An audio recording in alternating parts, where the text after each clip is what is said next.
Mentari pagi menyelinap malu-malu melalui celah tirai, membangunkan Rina dengan kehangatan lembut. Di sampingnya, Arya masih terlelap, napasnya teratur. Senyum tipis terukir di bibir Rina. 8 tahun pernikahan, dan ia masih merasakan gejolak cinta yang sama seperti saat mereka pertama kali bertemu. Rina memandangi wajah Arya, suaminya, yang gagah dengan rahang tegas dan rambut sedikit berantakan. Arya adalah sosok yang tenang, penyabar, dan selalu bisa menenangkan badai dalam diri Rina. Di dapur, aroma kopi instan yang kuat berpadu dengan wangi roti bakar yang renyah. Rina menyiapkan sarapan dengan cekatan, senandung kecil keluar dari bibirnya. Tak lama kemudian, 2 sosok mungil muncul dari kamar mereka. Lia, si sulung yang berusia 7 tahun, dengan rambut kepang 2 dan mata berbinar penuh rasa ingin tahu. Serta Rio, si bungsu yang baru berumur 5 tahun, dengan pipi gembil dan senyum polos yang selalu membuat hati Rina meleleh. "Mama, Lia mau telur ceplok 2. Seru Lia riang, langsung duduk di bangku meja makan. "Rio mau sosis." "Ma," timpal Rio, suaranya cempreng tapi menggemaskan. Rina tertawa kecil. "Iya, sayang. Semuanya ada." Tak lama kemudian, Arya bergabung, wajahnya terlihat segar setelah mandi. Ia mencium kening Rina, lalu mengacak rambut Lia dan Rio bergantian. "Selamat pagi, jagoan-jagoan papa." Suasana sarapan selalu menjadi ritual kebahagiaan di rumah mereka. Obrolan ringan, tawa renyah anak-anak, dan tatapan penuh kasih antara Rina dan Arya. Mereka adalah keluarga kecil yang hidup dalam harmoni. Rina adalah seorang desainer interior lepas yang bekerja dari rumah, sedangkan Arya seorang insinyur sipil di sebuah perusahaan konstruksi terkemuka. Keduanya sibuk, tapi selalu menyempatkan diri untuk keluarga. Sore itu, setelah Arya pulang kerja dan anak-anak sudah tidur, Rina dan Arya duduk di sofa ruang tamu. Arya memijat pelipisnya, tampak lelah. "Proyek baru ini cukup menguras tenaga, sayang," keluhnya, bersandar di bahu Rina. Rina mengusap rambut Arya lembut. "Istirahat ya. Jangan terlalu memaksakan diri." "Bagaimana dengan desainmu?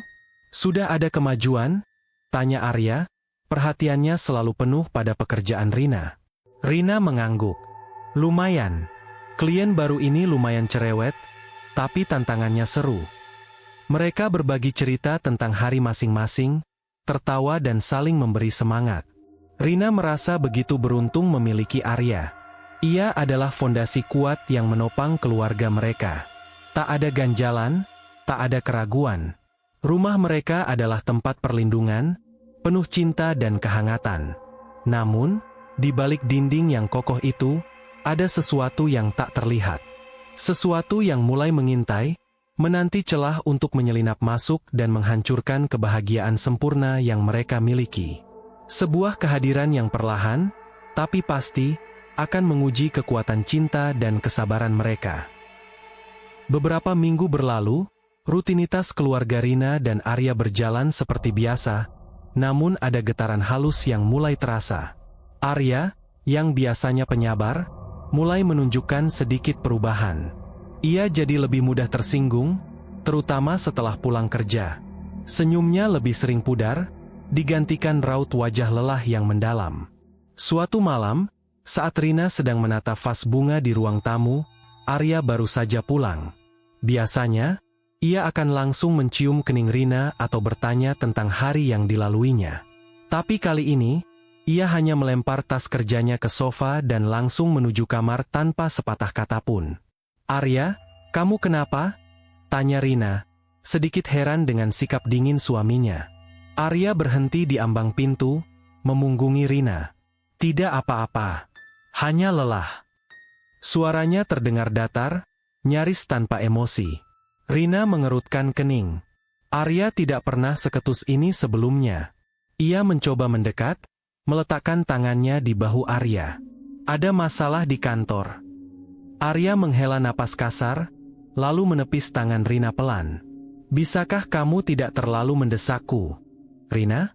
Aku butuh waktu sendiri." Hati Rina mencelos. Rasanya seperti ada jarum tajam yang menusuk. Ia terdiam, menatap punggung Arya yang menghilang di balik pintu kamar. Ini adalah kali pertama Arya berbicara sekeras itu padanya. Malam itu, Rina tidur dengan perasaan gelisah. Ia mencoba meyakinkan dirinya bahwa Arya hanya kelelahan, dan semua akan baik-baik saja esok hari. Keesokan paginya, suasana sarapan terasa canggung. Arya lebih banyak diam, sesekali menjawab pertanyaan Lia atau Rio dengan jawaban singkat. Rina mencoba mencairkan suasana dengan cerita-cerita lucu tentang kliennya. Tapi Arya hanya menanggapi dengan senyuman tipis yang tidak sampai ke matanya. Saat Arya pamit kerja, ia mencium kening anak-anak, tapi hanya menepuk bahu Rina sekilas. Tidak ada pelukan hangat atau bisikan, "Aku sayang kamu," seperti biasanya. Rina merasa hampa. Sepanjang hari, pikiran Rina dipenuhi oleh perubahan sikap Arya. Ia mencoba menghubunginya beberapa kali di kantor, tapi panggilannya tidak diangkat. Saat sore, Arya membalas pesannya singkat, "Sibuk." Malamnya, Rina memutuskan untuk bicara serius. Setelah anak-anak tidur, ia duduk di samping Arya yang sedang fokus pada ponselnya. "Arya, kita perlu bicara," kata Rina lembut tapi tegas. Arya menoleh, raut wajahnya menunjukkan sedikit kejengkelan. "Tentang apa lagi, Rina?" "Tentang kita. Kamu berubah. Kamu jadi lebih pendiam, mudah marah, dan rasanya kamu menjauh," ucap Rina, mencoba menahan air matanya agar tidak tumpah. Arya meletakkan ponselnya, menghela napas panjang. "Aku tidak berubah. Mungkin kamu yang terlalu sensitif." "Sensitif?" Rina tak percaya. "Apa kamu tidak sadar bagaimana sikapmu belakangan ini? Aku merasa sendirian, Arya. Apa ada wanita lain?" Pertanyaan itu keluar begitu saja dari mulutnya, tak sanggup lagi menahan rasa sakit dan curiga. Mata Arya melebar. Ia bangkit berdiri, menatap Rina dengan tatapan tajam yang belum pernah Rina lihat sebelumnya. "Apa yang kamu bicarakan? Berani-beraninya kamu menuduhku begitu?" Suaranya meninggi, dipenuhi kemarahan. Rina terkejut dengan reaksi Arya. Ini bukan Arya yang dikenalnya. Wajahnya memerah, otot rahangnya mengeras. "Kalau tidak ada, lalu kenapa kamu berubah?" "Cukup, Rina. Aku lelah dengan semua ini." Arya membentak, dan untuk pertama kalinya, Rina melihat kebencian di mata suaminya. Ia berbalik dan meninggalkan Rina sendirian di ruang tamu yang kini terasa begitu dingin dan asing. Rina terduduk lemas, air mata akhirnya mengalir deras. Retakan pertama dalam fondasi pernikahan mereka baru saja terjadi, dan Rina tidak tahu bagaimana cara memperbaikinya. Ia merasa ada sesuatu yang aneh, sesuatu yang bukan dari diri Arya, tapi ia tidak bisa menunjukkannya. Perasaan tidak nyaman itu mulai menggerogoti, menimbulkan kekhawatiran yang mendalam. Setelah pertengkaran hebat malam itu, Rina dan Arya menjalani hari-hari dalam keheningan yang menyesakkan. Rumah yang tadinya selalu ramai dengan tawa dan obrolan kini terasa dingin dan sepi, meskipun Lia dan Rio masih ada. Anak-anak mulai merasakan perubahan. Lia yang peka sering bertanya, "Mama sama Papa kenapa diam terus?" Sementara Rio, yang biasanya periang, menjadi lebih sering merengek dan meminta digendong. Rina mencoba berbagai cara untuk memperbaiki keadaan. Ia memasak makanan kesukaan Arya, mencoba mengajaknya bicara tentang hal-hal ringan, bahkan mengajaknya menonton film bersama seperti dulu. Tapi semua usahanya bertepuk sebelah tangan. Arya semakin tertutup, sering pulang larut malam dengan alasan pekerjaan, dan jika di rumah pun, ia lebih sering menghabiskan waktu di kamarnya sendirian atau sibuk dengan ponselnya. Suatu malam, Rina terbangun dari tidurnya. Jam menunjukkan pukul 2 dini hari. Ia merasakan sensasi aneh, seperti ada yang mengawasinya. Bulu kuduknya meremang. Ia menoleh ke samping, Arya masih terlelap, napasnya teratur. Namun, Rina merasa ada sesuatu yang tidak beres. Ia mendengar bisikan samar, sangat pelan, seolah datang dari sudut ruangan. Bisikan itu seperti gumaman tak jelas, namun ada nada mengancam di dalamnya. Rina memejamkan mata, mencoba mengusir perasaan itu. Mungkin aku terlalu stres, pikirnya. Tapi bisikan itu tidak hilang. Ia perlahan membuka matanya. Gelap. Namun, dari sudut matanya, Rina seperti melihat bayangan hitam melintas cepat di antara lemari pakaian dan dinding. Jantungnya berdebar kencang. Ia mencoba menenangkan diri, menarik napas dalam-dalam. "Arya, kamu dengar sesuatu?" bisik Rina, mengguncang bahu suaminya. Arya menggeliat. "HM? Ada apa?" Suaranya serak. "Tidak, tidak apa-apa," jawab Rina cepat, tidak ingin membuat Arya marah lagi. Ia berpura-pura baik-baik saja, namun keringat dingin membasahi pelipisnya. Keesokan harinya, Rina merasa tubuhnya tidak enak. Ia terbangun dengan sakit kepala ringan dan perasaan lelah yang luar biasa, seolah ia tidak tidur sama sekali. Di dapur, ia menemukan beberapa piring kotor berserakan di wastafel. Padahal, ia yakin sudah membersihkannya sebelum tidur. Ia mengabaikannya, mungkin ia lupa. Namun, keanehan kecil mulai sering terjadi. Vas bunga yang ia tata rapi di meja makan tiba-tiba miring dan hampir jatuh. Kunci motor Arya yang selalu ia letakkan di gantungan kunci dekat pintu, ditemukan tergeletak di lantai dekat kamar mandi. Barang-barang kecil sering berpindah tempat tanpa penjelasan. Rina mencoba bertanya pada Lia dan Rio, tapi mereka hanya menggeleng polos. Arya, jika ditanya, hanya akan mendengus dan berkata, "Kamu terlalu banyak melamun, Rina." Puncaknya terjadi saat Rina sedang membersihkan kamar mandi. Ia mendengar suara jatuhan keras dari dapur. Dengan cepat ia berlari ke sana, dan melihat sebuah pisau dapur besar tergeletak di lantai, hanya beberapa inci dari kaki kursi tempat Rio biasa duduk saat sarapan. Pisau itu seharusnya berada di dalam laci.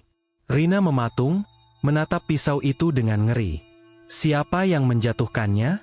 Rio sedang tidur di kamarnya, dan Arya sudah berangkat kerja. Tidak ada orang lain di rumah.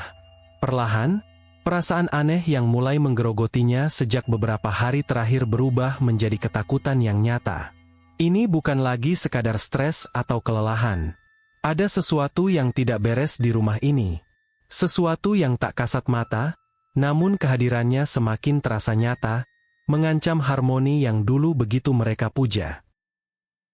Kecurigaan Rina tentang keanehan di rumah semakin menguat, namun ia memilih untuk menyimpan keresahannya sendiri. Berusaha berbicara dengan Arya hanya akan berakhir dengan pertengkaran atau sikap dingin suaminya. Ia mulai merasa terisolasi dalam kekhawatirannya sendiri. Aura negatif di rumah terasa semakin pekat, seolah ada dinding tak kasat mata yang memisahkan dirinya dan Arya, bahkan dari anak-anak. Suatu sore, Rina sedang menyiapkan makan malam. Ia mendengar suara bisikan samar dari ruang keluarga, tempat Lia dan Rio sedang bermain boneka. Bisikan itu terdengar seperti suara Arya, tapi nadanya aneh, seperti gumaman panjang yang tak beraturan, sesekali diselingi tawa kecil yang terdengar menyeramkan. Rina melangkah perlahan ke ruang keluarga. Ia melihat Arya duduk di sofa, punggungnya menghadapnya, sedang bermain dengan Lia dan Rio. Rina merasa lega sejenak, mengira suaminya sedang bercanda dengan anak-anak. Namun, saat Arya menoleh, senyum Rina membeku. Tatapan mata Arya kosong, namun ada seringai tipis di bibirnya yang bukan miliknya. "Mama ikut sini," seru Lia, mencoba menarik tangan Arya. "Diam," bentak Arya tiba-tiba, suaranya keras dan tajam, membuat Lia dan Rio terlonjak kaget. Mereka berdua langsung terdiam, mata mereka membulat ketakutan. Rina merasakan hawa dingin menjalari tulang punggungnya. Arya tidak pernah membentak anak-anak seperti itu. Ia mendekat dengan cepat. "Arya, ada apa? Kenapa kamu membentak Lia?" Arya menoleh ke arah Rina, tatapannya kini benar-benar kosong, seolah tidak mengenalinya.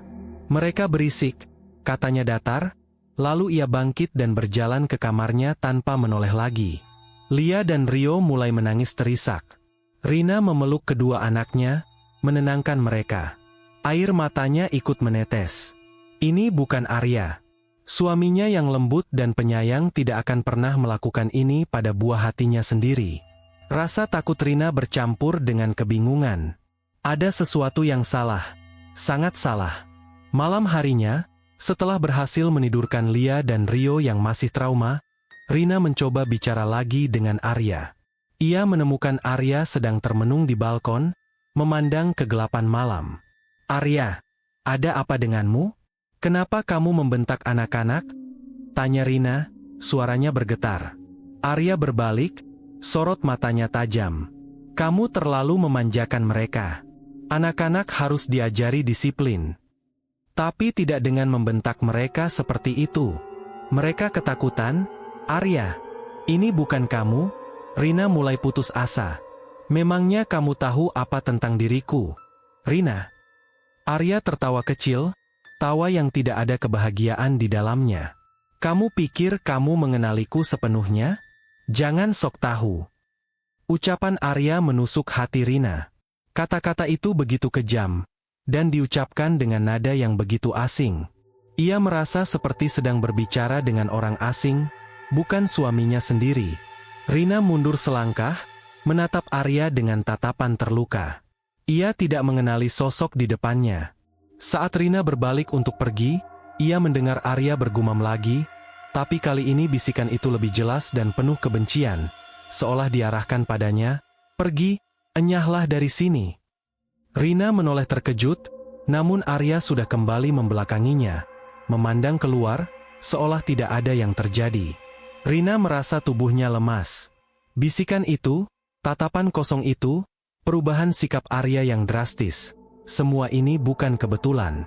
Ini bukan hanya masalah pekerjaan atau kelelahan. Ini adalah titik pemicu yang membuat Rina yakin bahwa ada kekuatan lain yang sedang bermain di rumah tangganya. Kekuatan yang gelap, yang berusaha memisahkan mereka. Setelah kejadian Arya membentak anak-anak dan bisikan aneh yang ia dengar, Rina diliputi ketakutan yang mendalam. Ia mulai sulit tidur. Setiap suara kecil membuat jantungnya berdebar kencang. Ia sering terbangun di tengah malam, merasa ada bayangan yang mengawasi dari sudut kamar. Rasa dingin yang menusuk selalu menyertainya, bahkan di bawah selimut tebal. Suatu malam, Rina mengalami mimpi buruk yang terasa begitu nyata. Dalam mimpinya, ia melihat Arya berdiri di tengah ruang keluarga, namun wujudnya samar, dikelilingi kabut hitam. Arya memegang sebuah belati tajam, dan di kakinya, Lia serta Rio terikat, meronta ketakutan. Wajah Arya dalam mimpi itu sangat mengerikan, mata merah menyala, dan seringai lebar yang bukan miliknya. "Hancurkan mereka! Hancurkan semua kebahagiaan ini!" Suara Arya yang dalam dan serak bergema, namun Rina tahu itu bukan suara suaminya. Rina berteriak dalam mimpinya, berusaha lari ke arah Arya untuk menyelamatkan anak-anaknya, tapi kakinya terasa terpaku. Kabut hitam itu semakin tebal, menelan Arya dan kedua anaknya. Rina menjerit, jiwanya terasa direnggut. Ia terbangun dengan napas terengah-engah, tubuhnya berlumuran keringat dingin. Jantungnya berdebar tak karuan, seolah ia baru saja berlari maraton. Ia melihat ke samping, Arya masih tidur pulas di sebelahnya. Namun, kali ini, Rina merasa ada sesuatu yang berbeda. Sebuah aura gelap dan dingin memancar dari tubuh Arya, seolah ada entitas asing yang bersemayam di sana. Rina merinding. Ia takut untuk bergerak, takut untuk bernapas. Ia hanya bisa menatap langit-langit kamar hingga fajar menyingsing. Keesokan harinya, Rina bangun dengan mata panda dan perasaan cemas yang tak tertahankan. Mimpi itu begitu nyata, meninggalkan jejak ketakutan di benaknya. Ia tidak bisa berkonsentrasi pada pekerjaannya, pikirannya terus-menerus kembali pada mimpi buruk itu dan perubahan sikap Arya. Ia mencoba mencari informasi di internet, mengetikkan kata kunci seperti suami berubah drastis, atau gangguan tak kasat mata di rumah. Banyak artikel tentang masalah rumah tangga, stres, atau perselingkuhan, yang semuanya terasa tidak pas dengan apa yang ia rasakan. Hingga akhirnya, secara tak sengaja, ia menemukan sebuah forum daring yang membahas tentang hal-hal gaib dan supranatural. Di sana, ia membaca kisah-kisah tentang gangguan jin, terutama jin yang diakini suka merusak rumah tangga. Ada satu nama yang disebut berulang kali, Jin Dasim. Dijelaskan bahwa Jin Dasim adalah jin yang bertugas memecah belah ikatan pernikahan, menyemai kebencian, dan menimbulkan pertengkaran tanpa sebab yang jelas. Gejala-gejalanya mirip dengan apa yang Rina alami. Perubahan sikap drastis pada salah satu pasangan, kemunculan suara-suara aneh, benda berpindah sendiri, dan bahkan mimpi buruk yang menyeramkan. Rina merasakan hawa dingin menjalari tulang punggungnya. Semua tanda itu, semua cocok. Perubahan Arya yang tidak logis, bisikan-bisikan aneh, benda-benda yang berpindah, dan kini mimpi buruknya. Sebuah nama, Jin Dasim, terngiang-ngiang di benaknya, seolah memberikan jawaban atas semua misteri yang menyelimuti rumah tangganya. Namun, mengetahui namanya tidak serta-merta menghilangkan ketakutan, justru menambah beban pikiran Rina. Ia kini tahu siapa musuhnya, tapi ia tidak tahu bagaimana cara melawannya. Penemuan nama Jin Dasim tidak membuat Rina tenang, justru sebaliknya. Ketakutan itu kini memiliki nama, sebuah entitas yang nyata di alam gaib, dan Rina merasa tak berdaya melawannya. Malam-malamnya dipenuhi bisikan yang semakin jelas, seolah ada seseorang yang berbisik tepat di samping telinganya. Bisikan itu memprovokasi, meracuni pikirannya dengan keraguan dan kecurigaan terhadap Arya. Dia selingkuh. Dia tidak mencintaimu lagi, hancurkan dia sebelum dia menghancurkanmu. Suara-suara itu berputar-putar di benaknya, kadang terdengar seperti suara wanita, kadang seperti suara pria yang menyeramkan. Rina mencoba menutup telinganya rapat-rapat, tapi bisikan itu menembus masuk, menusuk hingga ke relung jiwanya. Pernah suatu kali, Rina sedang mencuci piring.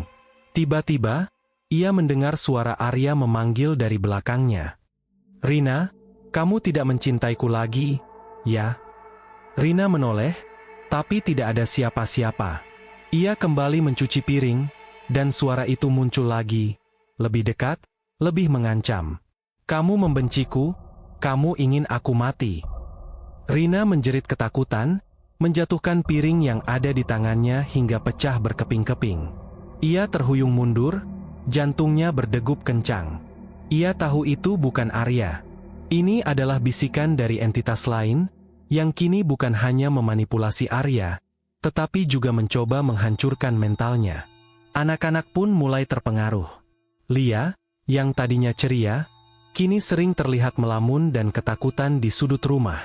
Ia bahkan pernah bercerita kepada Rina bahwa ia melihat bayangan hitam sering melintas di kamar mereka saat malam hari, tepat di samping tempat tidur Arya. "Mama, papa sering bicara sendiri kalau malam," bisik Lia suatu pagi, matanya ketakutan. Suaranya beda, "Ma. Seram." Pengakuan Lia semakin membenarkan kecurigaan Rina. Arya memang tidak bicara sendiri, melainkan sedang berkomunikasi dengan sesuatu. Atau lebih tepatnya, dikendalikan oleh sesuatu. Rina semakin yakin bahwa ia tidak bisa lagi membiarkan hal ini berlarut-larut. Rumah tangganya diambang kehancuran, dan anak-anaknya menjadi korban. Ia harus mencari pertolongan, meskipun ia tidak tahu harus mulai dari mana. Ia sempat berpikir untuk menceritakan semua ini kepada orang tuanya, tapi ia takut mereka tidak percaya dan menganggapnya gila. Suatu malam, Rina sedang menyiapkan makan malam.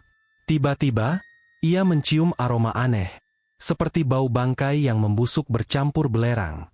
Aroma itu sangat menyengat dan membuat perutnya mual. Ia mencoba mencari sumber bau, memeriksa setiap sudut rumah, tetapi tidak menemukan apapun. Aroma itu hanya muncul sesaat, lalu menghilang begitu saja, meninggalkan Rina dengan perasaan ngeri. Ketika Arya pulang, sikapnya semakin memburuk. Ia terlihat sangat pucat, dengan lingkaran hitam di bawah matanya. Tatapannya kosong, namun sesekali sorot matanya berubah menjadi tajam dan penuh amarah saat berbicara dengan Rina. Ia sering melontarkan kata-kata kasar tanpa provokasi, seolah mencari-cari kesalahan Rina. "Kamu selalu saja membuat masalah. Aku muak dengan drama ini. teriak Arya saat Rina bertanya mengapa ia pulang sangat larut. Rina hanya bisa menatap suaminya dengan hati hancur. Ia tahu ini bukan Arya, tapi rasa sakit dan frustrasi itu nyata. Ia tidak bisa lagi menahannya sendiri. Ia harus menemukan solusi, sebelum Jin Dasim benar-benar menghancurkan semua yang ia miliki. Ketakutan itu kini berubah menjadi tekad. Ia harus berjuang. Rina tahu ia tidak bisa lagi tinggal diam. Ketakutan yang selama ini menyelimutinya kini berubah menjadi tekad yang membara. Ia harus mencari bantuan, apapun risikonya. Rasa sakit melihat Arya berubah dan anak-anaknya ketakutan jauh lebih besar daripada rasa malu atau keraguan akan cerita anehnya. Pagi itu, setelah Arya berangkat kerja dan anak-anak sibuk dengan mainan mereka, Rina meraih ponselnya. Ia membuka kembali forum daring tentang supranatural yang pernah ia kunjungi. Kali ini, ia tidak hanya membaca, tetapi mencari kontak. Ia menemukan sebuah nama dan nomor telepon yang sering disebut-sebut sebagai orang pintar atau ahli spiritual yang khusus menangani masalah gangguan gaib dalam rumah tangga. Namanya Bapak Hadi. Dengan tangan sedikit gemetar, Rina menekan nomor itu. Panggilan pertama tidak diangkat. Rina merasa putus asa, namun ia mencoba lagi. Kali ini, sebuah suara berat dan tenang menjawab, "Halo." Rina menarik napas dalam-dalam, mencoba merangkai kata.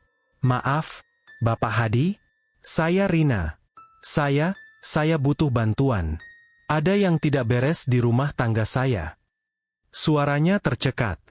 Ada jeda singkat di seberang sana. "Ceritakan pelan-pelan, Nak. Apa yang kamu rasakan?" Suara Bapak Hadi terdengar menenangkan.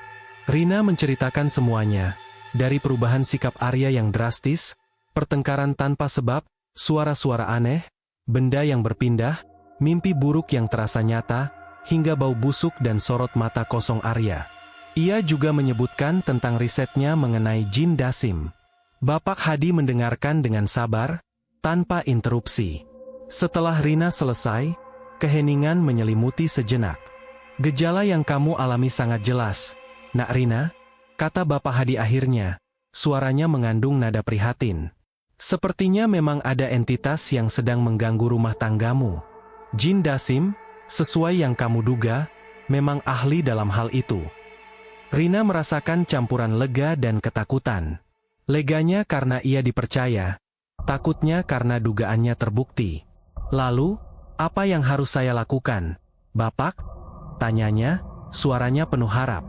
"Saya perlu datang ke rumahmu, Nak. Merasakan energinya secara langsung," jawab Bapak Hadi. "Bagaimana kalau besok sore? Pastikan tidak ada orang lain di rumah selain kamu dan anak-anak, jika memungkinkan." Rina sedikit ragu. Ia tidak tahu bagaimana menjelaskan ini pada Arya. "Baik, Bapak. Saya akan usahakan Arya tidak ada di rumah." Setelah menutup telepon, Rina merasa sedikit lega. Setidaknya, ia sudah mengambil langkah pertama. Namun, ketegangan tetap menyelimutinya.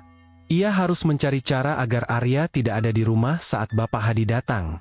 Itu bukan hal mudah mengingat Arya semakin sulit ditebak. Malam itu, Arya pulang seperti biasa, larut dan acuh tak acuh. Rina mencoba bersikap senormal mungkin, menyajikan makan malam. Sepanjang makan, Arya hanya fokus pada piringnya. "Arya, besok aku ada janji dengan klien baru di luar kota. Sepertinya aku akan pulang agak sore," kata Rina mencoba memancing. "Mungkin kamu bisa ajak Lia dan Rio ke rumah ibu atau orang tuamu sebentar? Biar aku bisa fokus kerja dan kalian juga ada kegiatan." Arya mengangkat wajahnya, menatap Rina dengan sorot curiga. "Sejak kapan kamu punya klien di luar kota mendadak begitu?" Jantung Rina berdesir. Ia mencoba tetap tenang. "Ini klien lama yang baru menghubungiku lagi, ada proyek baru yang cukup besar. Makanya aku harus ke sana langsung." Arya terdiam sejenak, tampak menimbang-nimbang. Ada kilatan aneh di matanya, seperti ada pertimbangan internal yang tidak dapat dimengerti Rina. Rina menahan napas, berharap Arya setuju. "Baiklah," kata Arya akhirnya, dengan nada datar. Tapi jangan pulang terlalu malam. Rina menghela napas lega. Ia berhasil. Senyum tipis terukir di bibirnya. Ia tidak tahu apa yang akan terjadi besok, tapi setidaknya ada harapan. Sebuah harapan untuk mengakhiri teror tak kasat mata yang telah merusak kebahagiaan rumah tangganya. Sore itu, udara terasa lebih dingin dari biasanya, meskipun mentari masih bersinar. Rina mondar-mandir di ruang tamu, jantungnya berdegup kencang. Arya sudah berangkat kerja, dan Rina berhasil meminta Lia dan Rio untuk bermain di rumah tetangga yang juga teman sebaya mereka, dengan alasan ia ada pekerjaan penting yang butuh konsentrasi. Kini, rumah terasa sepi, menunggu kedatangan Bapak Hadi. Tak lama kemudian, sebuah mobil tua berhenti di depan gerbang. Seorang pria parubaya keluar, mengenakan kemeja batik sederhana dan celana kain. Wajahnya tenang, matanya memancarkan keteduhan, namun ada sorot tajam yang Rina tangkap sekilas. Itulah Bapak Hadi. Rina menyambutnya di depan pintu dengan perasaan campur aduk antara cemas dan lega. "Selamat sore, Bapak Hadi. Terima kasih sudah mau datang." Bapak Hadi tersenyum tipis. "Sore, Nak Rina. Ini sudah tugas saya." Ia melangkah masuk, tatapannya menyapu setiap sudut ruangan, seolah sedang membaca sesuatu yang tak terlihat oleh mata biasa. "Maaf, rumahnya sedikit berantakan," kata Rina canggung. "Tidak apa-apa," jawab Bapak Hadi, suaranya tenang. "Energinya yang saya cari, bukan kebersihannya." Bapak Hadi meminta Rina untuk duduk di sofa, sementara ia mulai berjalan perlahan, mengelilingi ruang tamu, kemudian dapur, dan bahkan mendekati pintu kamar utama. Gerak-geriknya tenang dan fokus, matanya sesekali terpejam seolah merasakan sesuatu. Rina memperhatikan dengan napas tertahan. Saat Bapak Hadi berhenti di tengah ruang tamu, ia memejamkan mata dalam-dalam, mengambil napas panjang. Sebuah raut wajah serius terlihat di wajahnya. "Energi negatifnya cukup kuat di sini, Nak Rina," kata Bapak Hadi, matanya kini terbuka dan menatap lurus ke arah Rina. Terutama di sekitar kamar utama dan di area ini, ia menunjuk ke sudut ruang tamu dekat jendela. Ada aura kebencian dan perpecahan yang sangat kental. Rina merasakan bulu kuduknya meremang. "Jadi, benar-benar ada, Pak?" tanyanya lirih. Bapak Hadi mengangguk. "Ya. Dan sepertinya, yang mengganggu bukan hanya satu, tapi ada beberapa entitas, dengan satu yang paling dominan dan kuat." Ia kembali memejamkan mata, kemudian menghela napas berat. "Ya, memang benar yang kamu duga, Nak Rina. Jin Dasim ini sudah cukup lama bersarang di rumahmu, memanfaatkan kerenggangan kecil yang mungkin tidak kamu sadari sebelumnya." Penegasan dari Bapak Hadi membuat Rina merasakan campur aduk emosi. Di satu sisi, ia merasa divalidasi, tapi di sisi lain, ketakutan akan kekuatan musuh yang tak terlihat itu semakin mencekam. Apa yang harus saya lakukan, Pak?" tanya Rina, suaranya bergetar.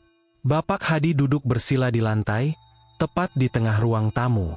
"Kita akan mulai dengan membersihkan energi negatif ini.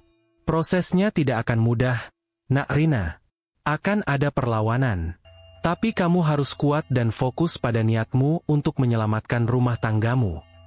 Ia mengeluarkan sebuah botol kecil berisi air yang jernih, beberapa helai daun bidara kering, dan sebuah tasbih dari saku bajunya.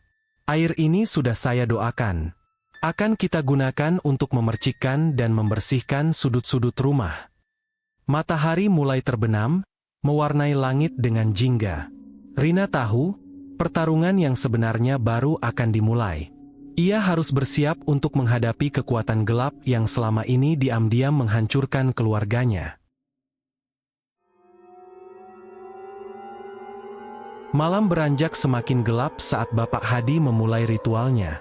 Ia meminta Rina untuk menyalakan semua lampu di rumah, tidak membiarkan ada sudut yang gelap.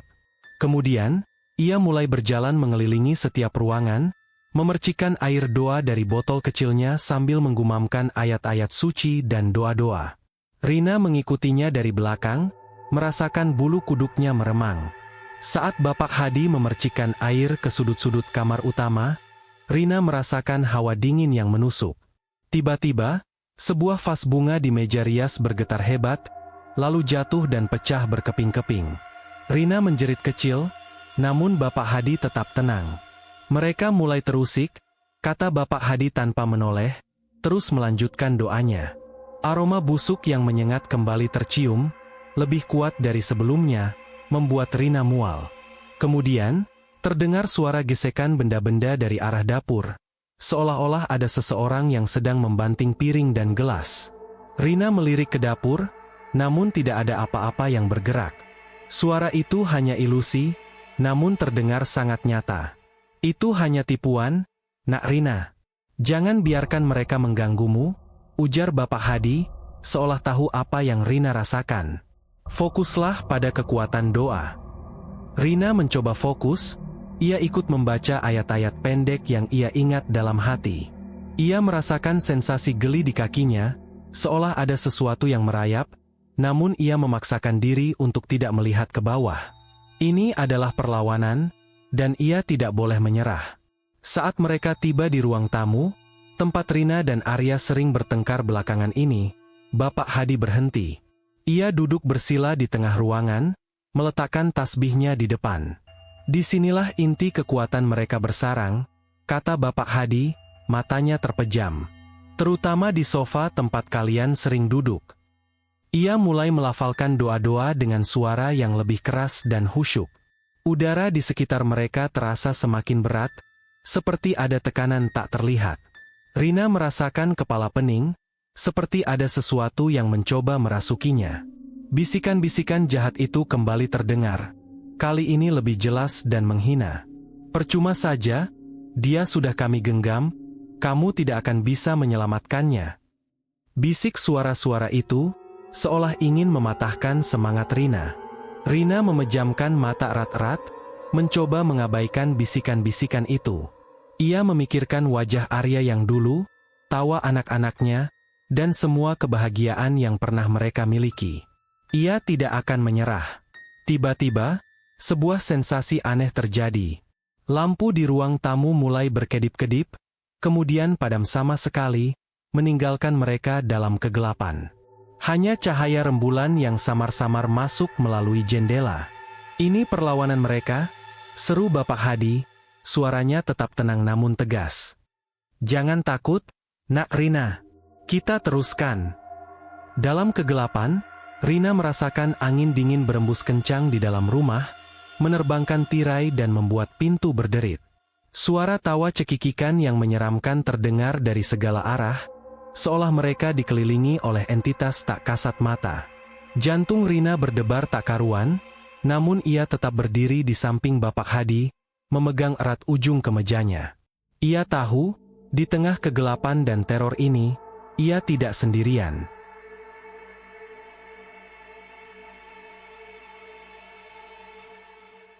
Kegelapan menyelimuti rumah Rina, diselingi tawa cekikikan yang menggema di setiap sudut.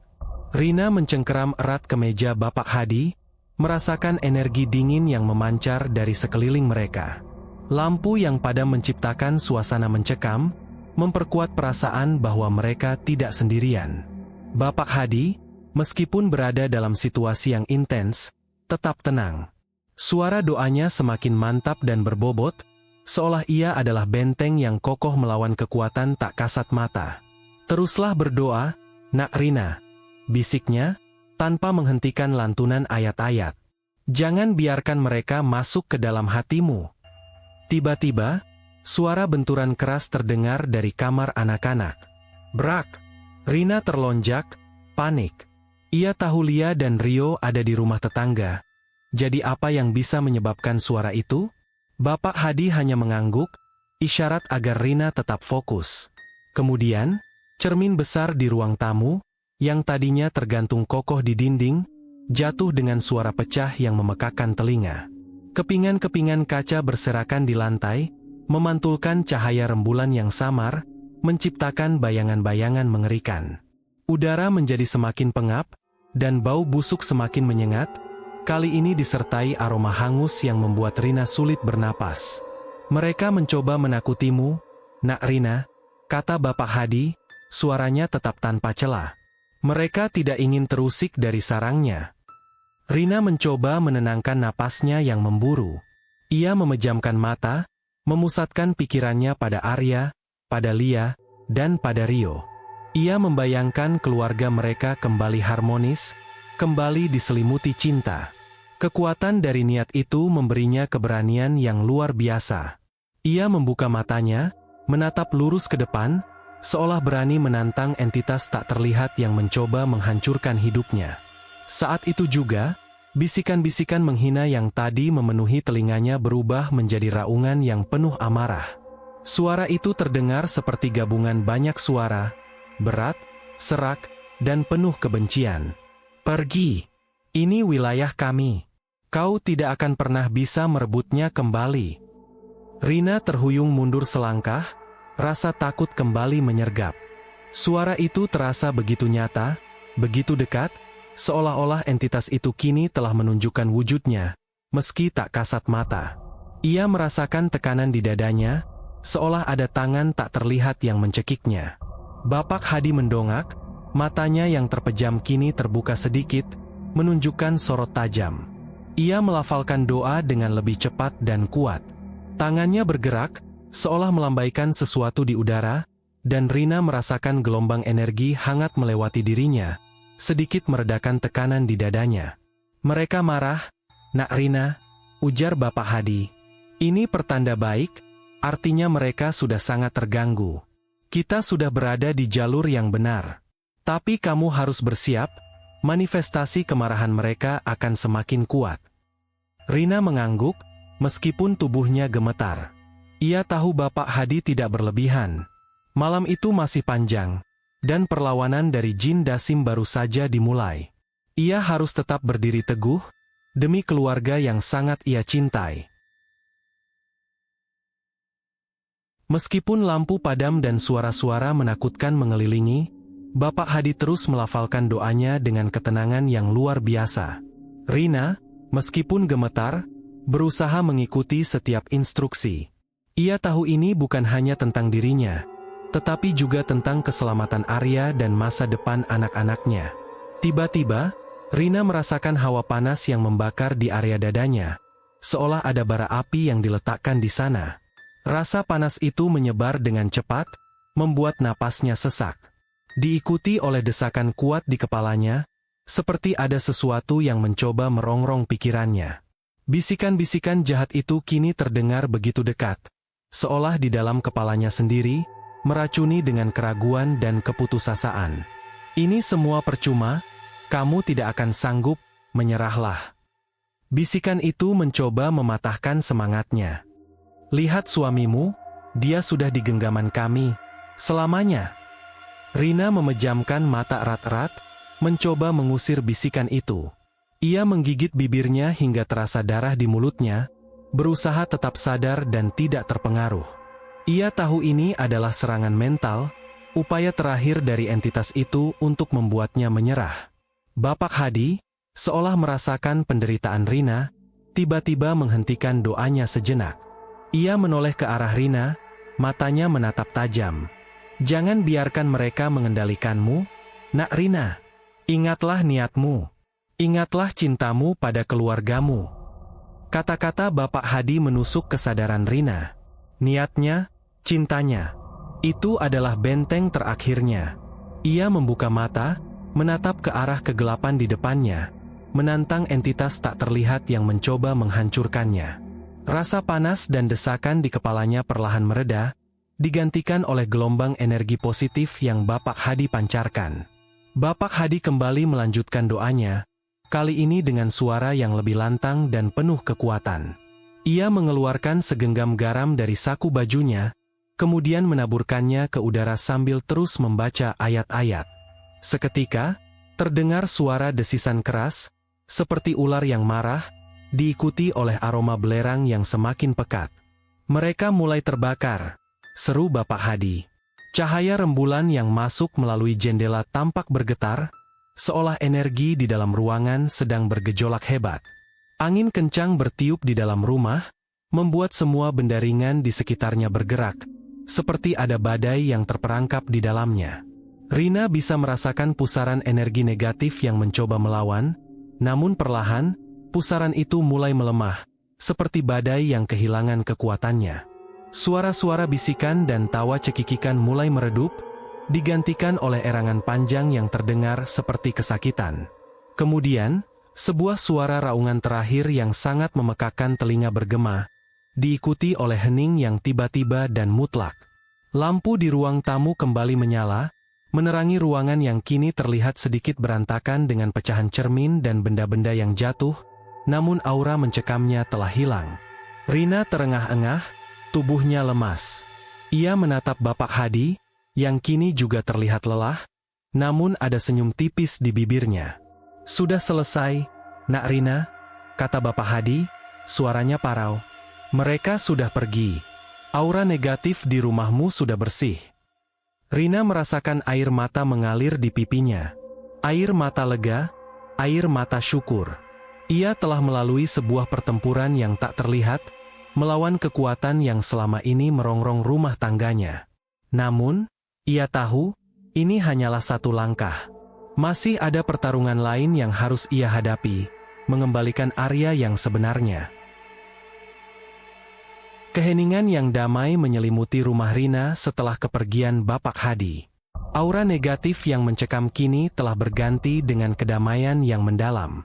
Rina menghela napas lega, namun ia tahu pertarungan belum sepenuhnya usai. Langkah selanjutnya adalah mengembalikan Arya yang sebenarnya. Ia membereskan pecahan cermin dan benda-benda yang berserakan, membersihkan sisa-sisa pertempuran tak kasat mata itu. Tubuhnya memang lelah, tapi hatinya dipenuhi harapan baru. Setelah memastikan rumah bersih, Rina menjemput Lia dan Rio dari rumah tetangga. Wajah ceria anak-anak itu adalah pengingat terbesarnya akan alasan ia berjuang sekuat tenaga. Malam itu, Rina menyiapkan makan malam dengan hati-hati. Ia berharap suasana di rumah bisa kembali seperti dulu. Saat ia sedang menata meja makan, suara kunci berputar di pintu depan. Arya pulang. Jantung Rina berdebar kencang. Ini adalah momen krusial.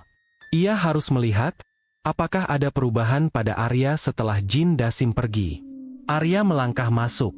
Wajahnya masih terlihat lelah, tetapi sorot mata itu tidak lagi kosong dan dingin. Ada sedikit kebingungan, seolah ia baru saja terbangun dari mimpi panjang. Ia menatap Rina, lalu ke arah meja makan, seolah mencoba memahami sesuatu. "Kamu sudah pulang, Rina?" tanyanya, suaranya sedikit serak, namun tidak ada nada kasar atau acuh tak acuh di dalamnya. Rina menahan napas. Ini adalah kali pertama Arya menyapanya dengan intonasi seperti itu dalam waktu yang lama. "Iya, Arya. Sudah dari tadi. Ayo makan, aku sudah siapkan makanan kesukaanmu." Mereka duduk di meja makan, bersama Lia dan Rio. Suasana masih canggung, namun kali ini tidak ada ketegangan yang menyesakkan. Arya makan dalam diam, sesekali melirik Rina dengan tatapan yang Rina tak bisa artikan. Lia dan Rio juga terlihat lebih tenang, meskipun mereka masih sedikit hati-hati terhadap Arya. Setelah makan, Rina mengajak Arya duduk di ruang tamu. Ia memutuskan untuk bicara terus terang, selembut mungkin, tentang apa yang terjadi. "Arya, aku tahu ini mungkin sulit kamu percaya." Rina memulai, suaranya tenang. "Tapi ada sesuatu yang terjadi di rumah ini, sesuatu yang membuatmu berubah." Arya mengerutkan kening. "Berubah? Apa maksudmu?" Rina menceritakan semua keanehan yang ia alami. Pertengkaran mereka yang tidak masuk akal, bisikan-bisikan aneh, benda-benda yang berpindah, dan yang paling penting, bagaimana sikap Arya yang tiba-tiba berubah drastis menjadi dingin dan pemarah. Ia juga menceritakan tentang mimpinya, dan tentang Jin Dasim. Arya mendengarkan dengan ekspresi campur aduk antara kebingungan dan ketidakpercayaan. Sesekali ia memijat pelipisnya, seolah berusaha mengingat sesuatu yang samar. Aku tidak ingat banyak, Rina," katanya pelan. "Aku hanya ingat merasa sangat lelah, sangat marah, dan selalu ingin menjauh darimu. Seperti ada suara yang terus mengatakan hal-hal buruk tentangmu. Mendengar pengakuan Arya, hati Rina mencelos, namun sekaligus lega. Arya mengingat sebagian, itu berarti ada harapan. Itu bukan kamu, Arya. Itu adalah jin Dasim yang merasukimu, kata Rina, suaranya bergetar. Aku memanggil Bapak Hadi, seorang ahli spiritual. Dia yang membersihkan rumah ini, dan mengusir jin Dasim. Arya terdiam, menatap kosong ke depan. Ia mencoba mencerna semua informasi itu. Sebuah gambaran samar melintas di benaknya. Ia membentak Lia dan Rio, kata-kata kasar yang ia lontarkan pada Rina, perasaan benci yang tiba-tiba muncul tanpa sebab. Semua itu terasa seperti kabut, namun meninggalkan jejak rasa sakit dan penyesalan. Jadi, ini semua bukan salahku? Tanya Arya lirih, menatap Rina dengan mata berkaca-kaca. Ada penyesalan mendalam di sorot matanya. Rina mengangguk, mendekat dan meraih tangan Arya. Bukan, Arya. Ini bukan salahmu. Kau adalah korban. Tapi yang terpenting sekarang, kau sudah kembali. Air mata Arya mulai menetes. Ia menarik Rina ke dalam pelukan erat. Untuk pertama kalinya dalam waktu yang lama, Rina merasakan Arya yang sebenarnya kembali ke pelukannya. Hangat, penuh penyesalan, dan rapuh. Ini adalah awal dari sebuah proses penyembuhan, dan mereka harus melaluinya bersama. Pagi setelah pengakuan dan pelukan itu, suasana di rumah Rina terasa berbeda. Tidak lagi ada dinding es yang memisahkan mereka. Namun, bekas luka dari masa-masa kegelapan itu masih terasa. Arya tampak linglung, sering melamun, seolah berusaha menyatukan kepingan ingatannya yang tercerai-berai. Ia masih sulit percaya dengan apa yang Rina ceritakan, namun pada saat yang sama, ia tidak bisa menyangkal perubahan mengerikan dalam dirinya yang ia rasakan sendiri. Aku tidak menyangka bisa sekejam itu pada kalian, bisik Arya suatu pagi, saat Rina sedang menyiapkan sarapan. Ia terduduk lesu di kursi makan, menatap kosong ke arah jendela. Ada rasa bersalah yang mendalam di matanya. Bagaimana aku bisa membentak Lia dan Rio? Aku tidak mengingatnya dengan jelas, tapi aku tahu aku melakukannya. Dan kata-kata yang kukatakan padamu, Rina, maafkan aku. Rina mendekat, mengusap punggung suaminya dengan lembut. Itu bukan kamu, Arya. Itu pengaruhnya. Yang penting sekarang, kamu sudah kembali. Kita akan memulainya lagi, pelan-pelan. Proses rekonsiliasi tidaklah mudah. Lia dan Rio, meskipun senang melihat papa mereka tidak lagi marah-marah, masih menunjukkan sedikit ketakutan dan kecanggungan. Lia sering bersembunyi di balik punggung Rina saat Arya mendekat, dan Rio, yang biasanya langsung memeluk Arya, kini lebih sering memegang tangan mamanya erat-erat. Arya menyadari hal itu.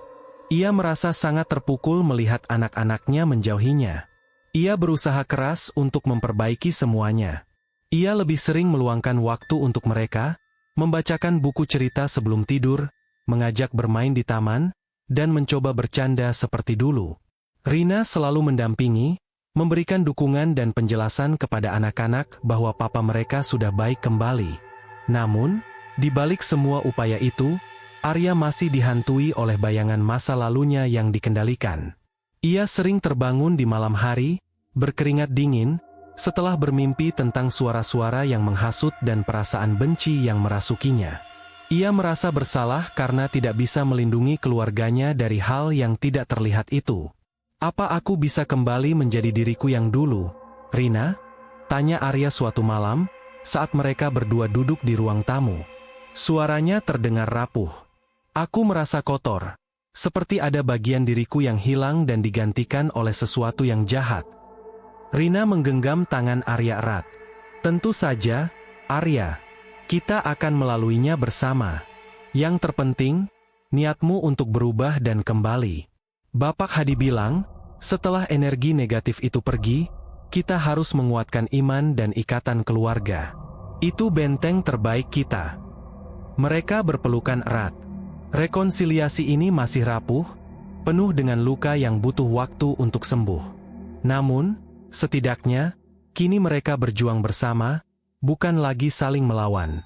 Rina tahu jalan di depan masih panjang, tapi ia optimistis. Karena cinta dan harapan telah kembali mengisi rumah mereka. Meskipun Bapak Hadi telah memastikan bahwa jin Dasim telah diusir, dan Arya mulai menunjukkan tanda-tanda kembali ke dirinya yang semula, ada jejak-jejak yang tertinggal dari masa kegelapan itu. Bukan hanya trauma emosional, tetapi juga keanehan-keanehan kecil yang sesekali muncul, seolah jin Dasim masih meninggalkan sidik jari terakhirnya. Suatu pagi, Rina menemukan sebuah lukisan anak-anak yang dibuat oleh Lia. Gambarnya menyeramkan, sesosok bayangan hitam besar mengelilingi sebuah keluarga kecil yang ketakutan. Rina segera meremas lukisan itu. Ia tidak ingin Lia terus dihantui oleh kenangan buruk itu.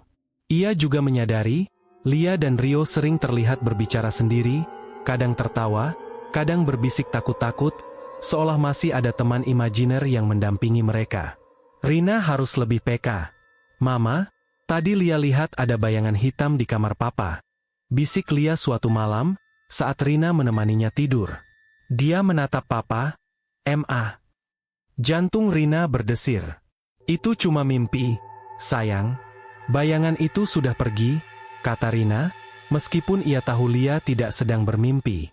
Ia memeluk putrinya erat, mencoba menenangkan dirinya sendiri. Di sisi lain, Arya mulai berani menceritakan pengalaman mengerikannya selama dikendalikan. Ia bercerita tentang suara-suara yang terus-menerus mendikte pikirannya, menyuruhnya untuk marah, untuk membenci Rina, untuk menjauhi anak-anak. "Rasanya seperti ada suara lain di kepalaku, Rina," kata Arya, wajahnya pucat. "Suara itu membuatku merasa sangat jengkel padamu tanpa alasan. Dan saat aku membentakmu atau anak-anak, aku seolah melihat diriku melakukannya, tapi aku tidak bisa menghentikannya. Seperti ada yang mengendalikan tubuhku." Mendengar pengakuan Arya membuat Rina merinding. Betapa mengerikannya dikendalikan oleh entitas tak kasat mata. Ia menyadari bahwa penyembuhan Arya tidak hanya membutuhkan dukungan emosional, tetapi juga spiritual. Rina menghubungi Bapak Hadi lagi, menceritakan tentang jejak-jejak yang tertinggal dan bagaimana Arya masih terganggu. "Itu wajar, Nak Rina," jelas Bapak Hadi. "Dampaknya tidak bisa hilang begitu saja. Jin Dasim itu cerdik, ia meninggalkan sisa-sisa energinya agar sewaktu-waktu bisa kembali. Yang terpenting sekarang adalah penguatan diri dan keluarga kalian. Lakukan sholat berjamaah, bacalah Al-Quran di rumah, dan perbanyak doa. Lingkungan yang positif akan membuat mereka tidak betah." Rina mengangguk, merasa sedikit lega. Ia tahu apa yang harus ia lakukan. Ini bukan hanya tentang mengusir, tapi juga tentang membentengi diri. Malam itu, Rina dan Arya duduk bersama anak-anak. Untuk pertama kalinya dalam waktu yang lama, Arya memimpin doa sebelum tidur. Suaranya mungkin masih sedikit bergetar, tapi ada ketulusan di dalamnya. Rina merasakan kehangatan yang merambat di hatinya. Ini adalah langkah kecil, namun sangat berarti.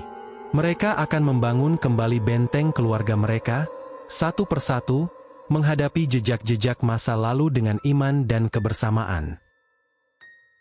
Beberapa hari setelah konsultasi dengan Bapak Hadi, Rina dan Arya mulai menerapkan saran-saran spiritual. Mereka membiasakan diri untuk salat berjamaah, meskipun Arya masih sering lupa gerakan dan bacaannya.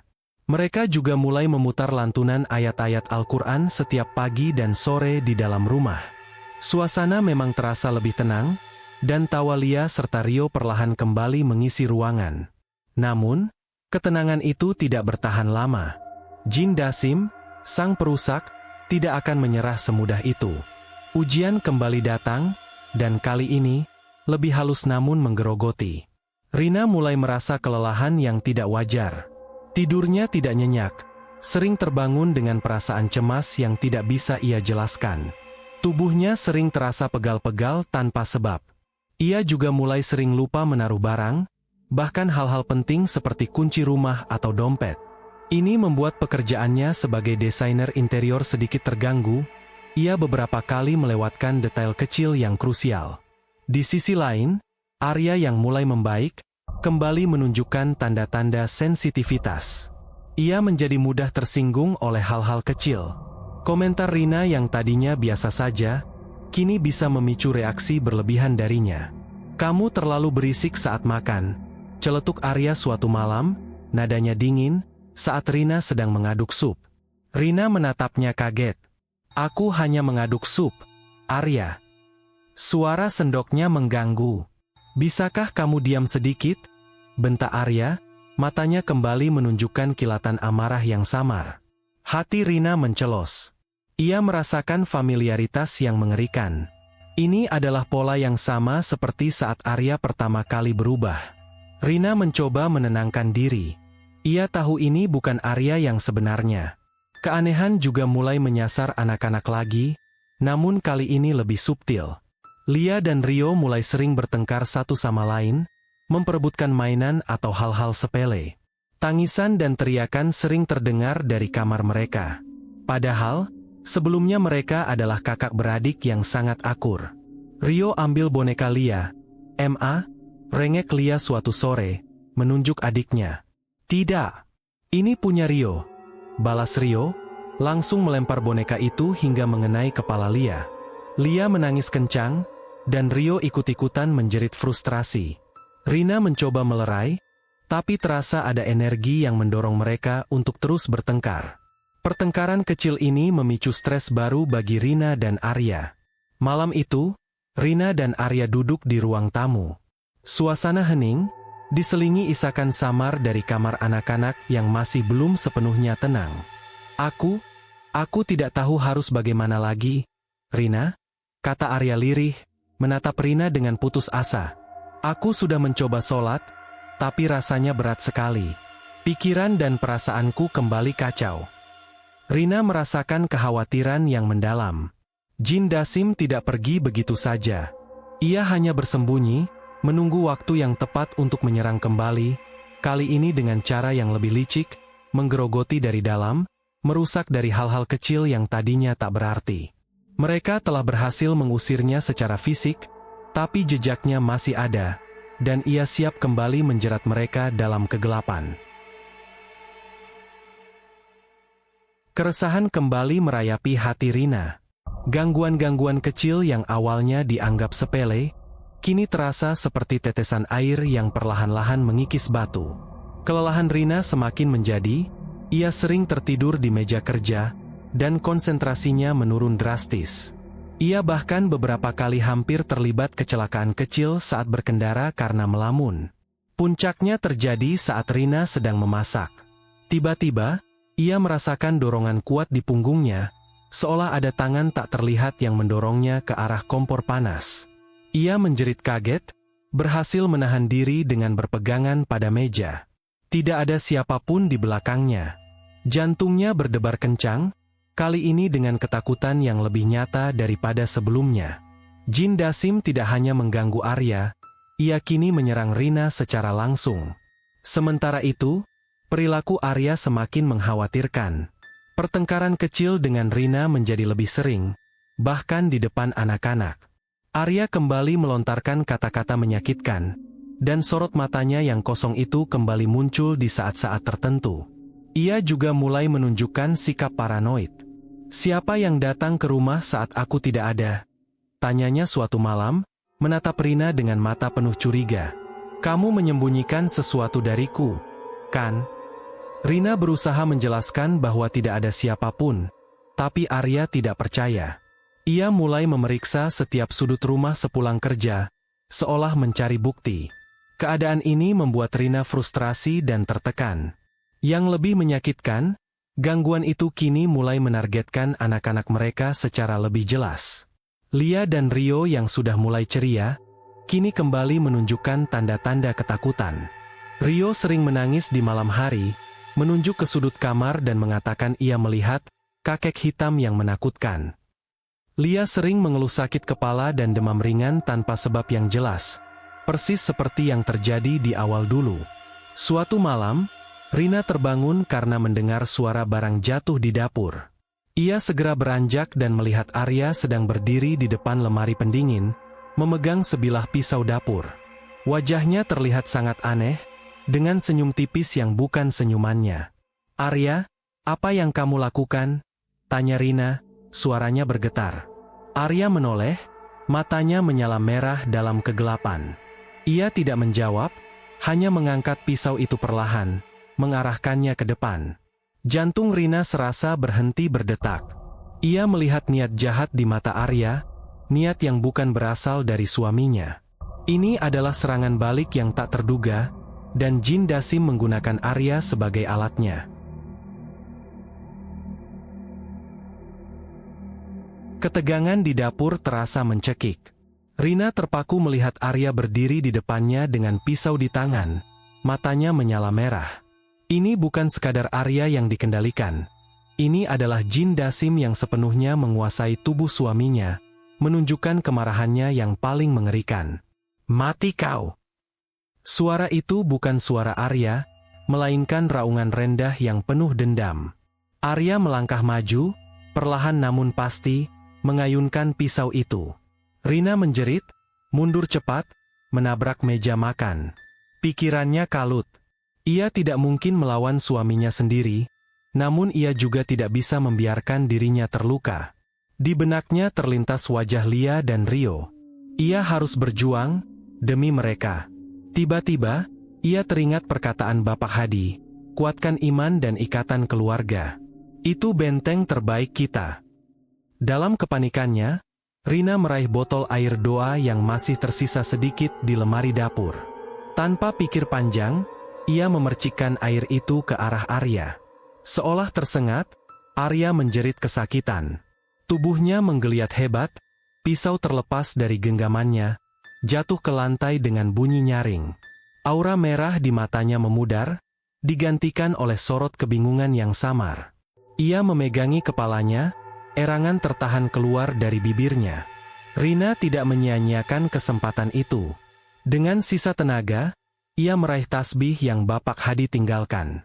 Ia mendekati Arya, membacakan ayat-ayat suci yang ia ingat dengan suara bergetar namun penuh tekad. Ia menempelkan tasbih itu ke kening Arya, memejamkan mata, dan berdoa sekuat tenaga. "Pergi, keluarlah dari tubuh suamiku. Kau tidak akan pernah bisa menghancurkan kami." Seru Rina, suaranya kini lebih tegas, menantang entitas tak terlihat itu. Arya jatuh berlutut, tubuhnya bergetar hebat. Suara-suara erangan dan raungan terdengar dari dalam dirinya, seolah ada pertarungan sengit yang terjadi di alam gaib. Bau busuk dan belerang kembali menyengat, lebih pekat dari sebelumnya. Lampu dapur berkedip-kedip gila, dan suhu ruangan terasa turun drastis. Sebuah bayangan hitam pekat terlihat berputar-putar di sekitar Arya, mencoba merasuk kembali, namun tertahan oleh doa-doa Rina. "Tidak, Aak. Aku tidak akan pergi." Suara berat itu meraung, mencoba melawan. Rina tidak menyerah. Ia terus berdoa, air mata membasahi pipinya. Ia membayangkan Arya yang dulu, suami yang dicintainya, ayah dari anak-anaknya. Ia menyalurkan semua cinta dan kekuatannya melalui doanya. Ia tahu ini adalah kesempatan terakhirnya. Secara perlahan, raungan itu mereda, digantikan oleh suara desisan panjang, seperti uap yang keluar dari bejana panas. Bayangan hitam itu menyusut, lalu tiba-tiba menghilang, seolah lenyap di telan udara. Tubuh Arya menjadi lemas, ia ambruk di lantai, tak sadarkan diri. Bau busuk dan hawa dingin juga lenyap, digantikan oleh keheningan yang total.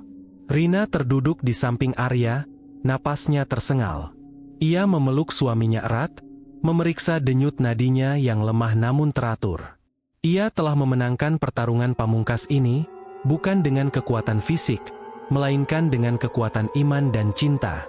Jin Dasim telah terusir, mungkin untuk selamanya. Namun, dampak dari pertempuran ini masih akan membekas.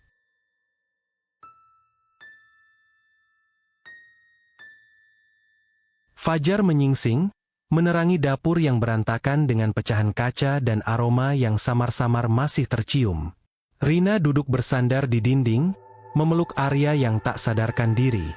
Napasnya teratur, dan sorot matanya yang kosong telah menghilang sepenuhnya. Lega, itulah yang Rina rasakan. Namun, diselimuti kekhawatiran tentang dampak dari semua ini. Ia menelepon Bapak Hadi, suaranya parau menjelaskan apa yang terjadi. Bapak Hadi menenangkan Rina, memberitahu bahwa Arya akan baik-baik saja, hanya butuh istirahat dan pemulihan. Ia menyarankan agar Rina tetap memperbanyak doa dan menjaga kebersihan spiritual rumah. Tak lama kemudian, Arya mulai bergerak, erangan pelan keluar dari bibirnya. Ia membuka matanya perlahan, mengerjap bingung melihat Rina di sampingnya dan keadaan dapur yang berantakan.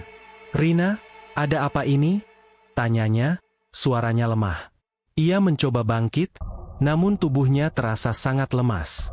Rina membantu Arya duduk bersandar. "Kamu pingsan, Arya. Tapi syukurlah, kamu tidak apa-apa sekarang." Ia tidak menjelaskan detail mengerikan tentang pisau dan matanya yang menyala. Arya tidak perlu mengingat mimpi buruk itu sekarang. Arya mencoba mengingat apa yang terjadi, namun otaknya terasa berkabut. Ia hanya merasakan kelelahan yang luar biasa dan rasa sakit di seluruh tubuhnya. Rina memapah Arya ke kamar, membantu suaminya berbaring. Beberapa hari berikutnya adalah masa pemulihan bagi Arya dan keluarga mereka. Arya sering tertidur, dan saat bangun, ia merasa bingung. Rina merawatnya dengan sabar, menyiapkan makanan bergizi, dan memastikan ia cukup istirahat. Ia juga terus memutar lantunan Al-Quran di rumah, dan mengajak Lia serta Rio untuk berdoa bersama setiap malam. Perlahan, ingatan Arya mulai kembali, namun tidak utuh. Ia samar-samar mengingat perasaan marah, benci, dan bisikan-bisikan yang menghasut. Ia mengingat beberapa pertengkarannya dengan Rina, dan wajah ketakutan anak-anaknya. Setiap kali ingatannya muncul, raut wajah Arya dipenuhi penyesalan mendalam. Aku minta maaf, Rina," kata Arya suatu sore, saat ia sudah bisa duduk tegak di sofa. Air mata menggenang di matanya. "Aku benar-benar minta maaf atas semua yang kulakukan. Aku bahkan tidak menyadari betapa jahatnya aku." Rina duduk di sampingnya, meraih tangannya. "Bukan salahmu, Arya. Kamu korban. Yang penting sekarang, kita sudah melewati itu. Kita akan memperbaiki semuanya, bersama." Lia dan Rio, yang awalnya masih sedikit takut pada Arya, perlahan mulai mendekat. Arya selalu menyambut mereka dengan pelukan hangat dan senyum tulus. Ia selalu berusaha menebus waktu yang hilang, bermain dengan mereka, membacakan cerita, dan meyakinkan bahwa papa sudah kembali. Kebahagiaan mulai kembali bersemi di wajah anak-anak. Meskipun masih ada jejak trauma, rumah mereka kini terasa lebih hangat, lebih aman. Aura negatif telah pergi, digantikan oleh harapan dan cinta yang kuat. Mereka telah bangkit dari keterpurukan, memulai babak baru dalam hidup mereka. Proses pemulihan Arya dan keluarga Rina berjalan perlahan, seperti membangun kembali sebuah bangunan yang sempat roboh. Bekas-bekas reruntuhan mungkin masih terlihat, namun fondasi baru sedang diletakkan dengan lebih kuat. Rina secara rutin menghubungi Bapak Hadi untuk meminta nasihat spiritual. Bapak Hadi menyarankan mereka untuk terus memperkuat iman, tidak hanya dengan salat dan membaca Al-Quran, tetapi juga dengan berbagi kebaikan dan menjaga lingkungan rumah tetap positif. Jin Dasim tidak suka dengan kebaikan dan kedamaian, pesan Bapak Hadi suatu kali. Mereka akan mencari celah di hati yang kosong dan lingkungan yang kotor. Arya mulai kembali bekerja, namun ia memilih untuk tidak terlalu memaksakan diri. Ia mengurangi jam lembur dan memastikan selalu ada waktu untuk keluarga. Ia juga mulai secara aktif terlibat dalam kegiatan keagamaan di lingkungan sekitar, sesuatu yang tidak pernah ia lakukan sebelumnya. Ia mencari ketenangan dan bimbingan spiritual, bukan hanya untuk dirinya, tapi juga untuk membentengi keluarganya. Rina pun merasakan perubahan positif dalam dirinya. Ia tidak lagi dihantui rasa takut yang mencekam. Ia menjadi lebih sabar, dan justru lebih menghargai setiap momen kecil kebersamaan dengan Arya dan anak-anak. Trauma yang ia alami membuatnya lebih kuat dan lebih bijaksana. Untuk membantu Lia dan Rio mengatasi trauma, Rina mengajak mereka untuk sering berkreasi dan bermain di luar rumah. Ia juga mengajarkan mereka untuk berdoa sebelum tidur dan membiasakan diri membaca ayat-ayat pendek. Perlahan, bayangan hitam dalam ingatan Lia memudar, dan Rio tidak lagi menangis ketakutan di malam hari. Tawa ceria mereka kembali memenuhi rumah, menghapus sisa-sisa kegelapan. Namun, tidak berarti semuanya mulus tanpa halangan. Ada kalanya Arya kembali merasakan gejolak emosi yang samar, atau Rina merasa lelah yang tidak wajar. Mereka tahu, itu adalah sisa-sisa energi jin Dasim yang mencoba mengganggu. Namun, kali ini, mereka tidak lagi sendirian atau putus asa. Mereka saling menguatkan, berpegangan tangan, dan melawan setiap gangguan dengan doa dan keyakinan. Suatu sore, saat mereka sedang duduk di teras rumah, menikmati senja, Arya menatap Rina dengan tatapan penuh syukur. "Terima kasih, Rina," katanya tulus, "kamu sudah menyelamatkan kita semua. Aku tidak tahu apa jadinya jika kamu tidak berjuang sekuat itu." Rina tersenyum, menyandarkan kepalanya di bahu Arya. "Kita berjuang bersama, Arya. Kita akan membangun kembali semuanya, menjadi lebih kuat dari sebelumnya." Meskipun bekas luka itu masih ada, mereka kini telah menemukan cara untuk menyembuhkannya. Pondasi rumah tangga mereka tidak lagi rapuh. Ia telah dibangun kembali, bukan hanya dari bata dan semen, tetapi dari iman, cinta, dan tekad yang kuat untuk melawan segala bentuk kegelapan.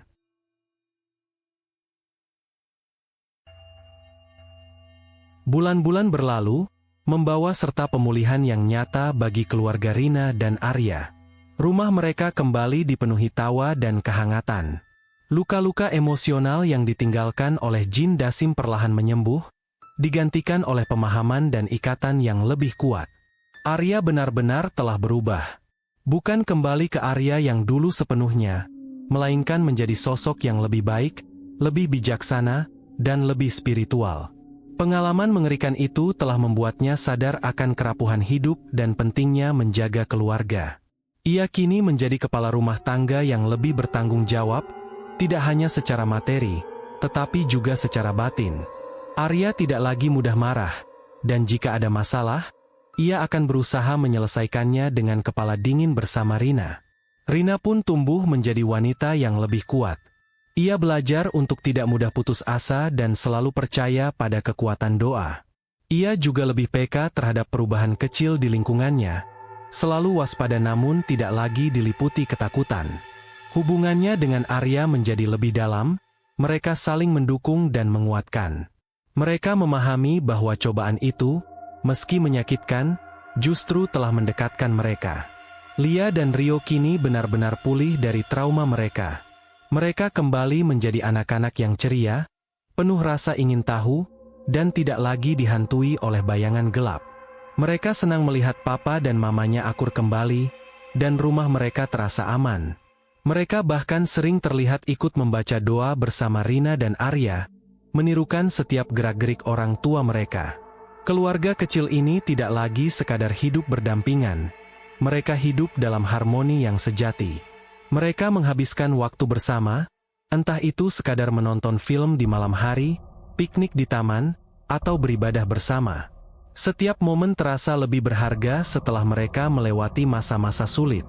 Rina sesekali masih teringat akan bisikan-bisikan jahat dan tatapan kosong Arya, namun kenangan itu tidak lagi menakutkan. Justru menjadi pengingat bahwa kebahagiaan adalah sesuatu yang harus selalu diperjuangkan dan dijaga. Mereka belajar bahwa musuh tidak selalu terlihat, dan benteng terkuat mereka adalah iman dan cinta dalam keluarga. Suatu sore, Arya menemukan sebuah lukisan baru yang dibuat Lia. Kali ini, gambarnya adalah keluarga kecil mereka yang sedang tersenyum lebar di bawah sinar matahari yang terang, dikelilingi oleh bunga-bunga. Di sudut lukisan, ada tulisan tangan Lia yang masih terbata-bata, "Keluarga aku sayang papa mama." Arya tersenyum, air mata haru menggenang di matanya. Ia memeluk Lia dan Rio erat, lalu menatap Rina. "Kita berhasil, Rina. Kita benar-benar berhasil." Rina mengangguk, membalas senyum suaminya. Kebahagiaan yang mereka rasakan kini adalah kebahagiaan yang terukir kembali, lebih dalam dan lebih berarti dari sebelumnya, karena telah melewati badai yang hampir menghancurkan mereka. Kehidupan Rina dan Arya tak lagi sama. Badai yang nyaris merenggut kebahagiaan mereka telah meninggalkan bekas luka, namun juga pelajaran berharga. Mereka kini memahami bahwa sebuah rumah tangga tak hanya dibangun dari cinta dan komitmen, tetapi juga dari benteng spiritual yang kokoh. Pengalaman pahit dengan Jin Dasim telah membuka mata mereka akan adanya dimensi lain dalam kehidupan, kekuatan gaib yang bisa memengaruhi realitas jika tidak diwaspadai. Rina dan Arya secara rutin mengunjungi Bapak Hadi, bukan lagi untuk pengusiran, melainkan untuk memperdalam pemahaman mereka tentang spiritualitas dan cara membentengi diri dari energi negatif.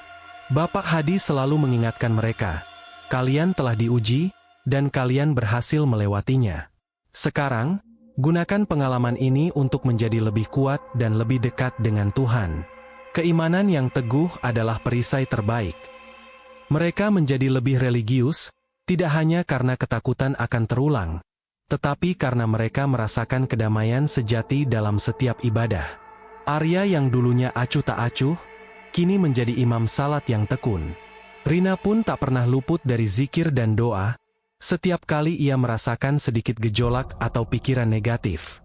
Mereka juga aktif berbagi pengalaman mereka kepada orang-orang terdekat yang mungkin mengalami hal serupa, tentu tanpa menyebut detail tentang Jin Dasim secara gamblang, melainkan menekankan pentingnya menjaga harmoni dan spiritualitas keluarga.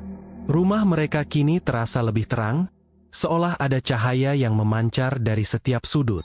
Rina bahkan mulai menanam bunga-bunga di halaman, menciptakan suasana yang lebih asri dan damai.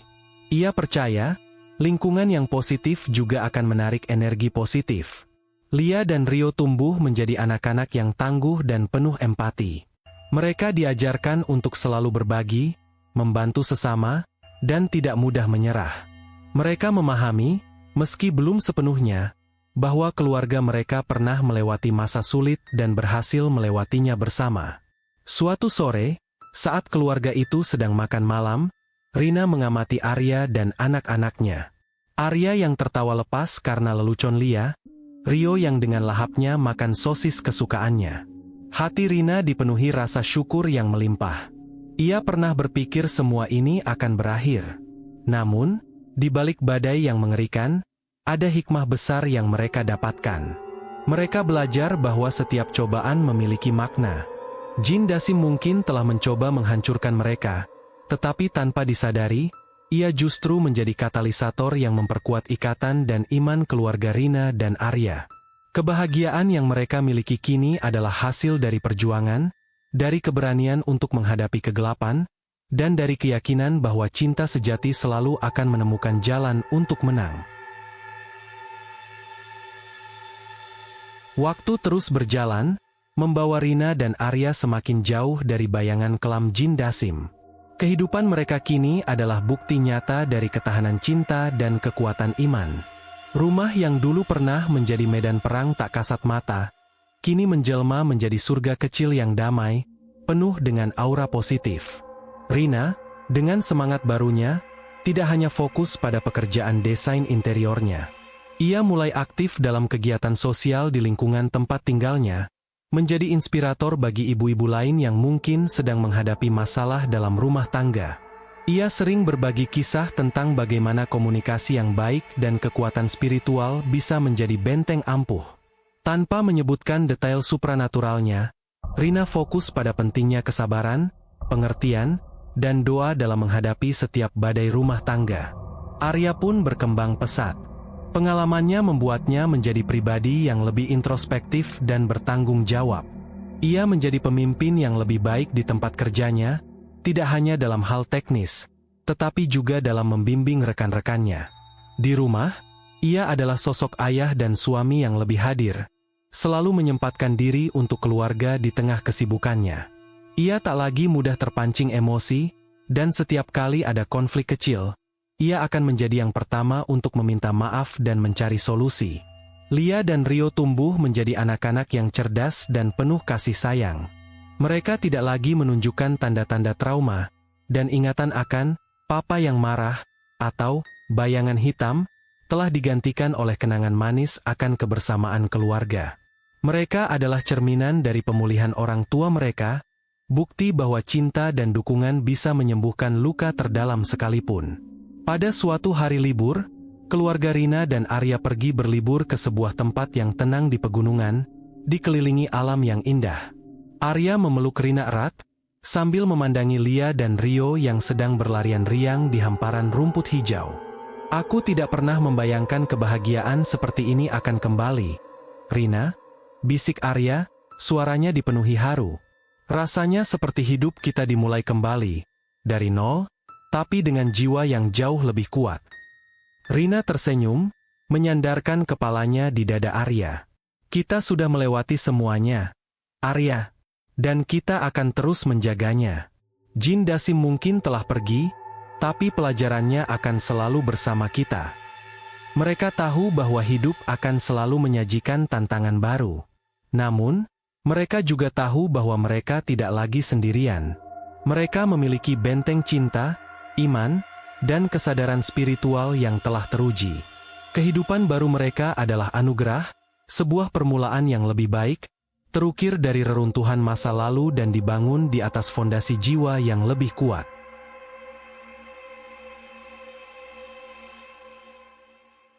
Tujuh tahun berlalu sejak malam mengerikan itu. Lia kini remaja berusia 14 tahun, tumbuh menjadi gadis yang cerdas dan mandiri. Rio, yang berumur 12, adalah anak yang energik dan penuh rasa ingin tahu. Rumah mereka, yang dulu pernah menjadi saksi bisu pertarungan tak kasat mata, kini adalah mercusuar kebahagiaan dan kedamaian. Rina dan Arya duduk di teras belakang, menikmati senja yang damai. Aroma teh melati hangat menguar dari cangkir di tangan Rina, berpadu dengan wangi tanah basah setelah hujan sore. Di kejauhan, mereka bisa mendengar tawa Lia dan Rio yang sedang bermain bulu tangkis di halaman depan. Rasanya seperti baru kemarin kita berjuang mati-matian. Ya, Rina. Arya berucap pelan, suaranya dipenuhi nostalgia. Ia melingkarkan lengannya di bahu Rina, menariknya mendekat. Rina tersenyum, menyandarkan kepalanya di bahu Arya. Dulu aku tidak pernah membayangkan kita bisa sampai di titik ini. Arya, aku pikir semua akan hancur. Arya mengangguk. Aku juga. Perasaan dikendalikan itu, seperti hidup dalam mimpi buruk yang tidak bisa dibangunkan. Ia menghela napas, tapi semua itu mengajarkan kita banyak hal, kan?